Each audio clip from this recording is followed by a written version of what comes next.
இது வந்து நேற்றுக்கு எடுத்த வீடியோ, நியூ இயர் அன்றைக்கி எடுத்த வீடியோ. காலையிலே வந்து பார்த்திங்கன்னா பிரேக்ஃபாஸ்ட்டுக்கு இட்லி புதினா சட்னி பிளான் பண்ணிட்டேன். வடகறி தான் செய்யலான்ட்டு இருந்தேன்.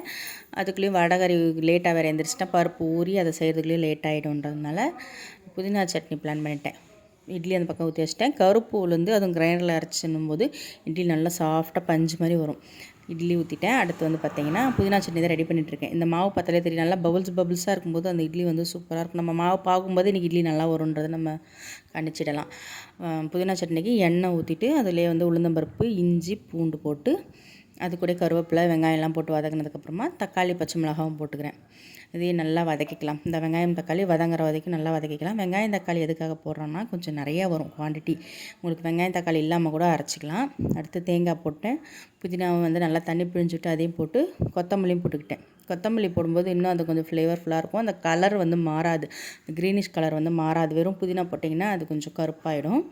கொத்தமல்லி போடும்போது அந்த க்ரீனிஷ் அப்படியே மெயின்டைன் ஆகும். அடுத்து லாஸ்ட்டாக வந்து அந்த கீரைலாம் அந்த புதினா கீரைலாம் வதங்கினதுக்கப்புறமா புளி போட்டு அதை நல்லா ஆற வச்சு அரைச்சிடுங்க. சூப்பரான புதினா சட்னி ரெடி. இது வந்து நேத்திக்கு வச்ச வெங்காய சட்னி.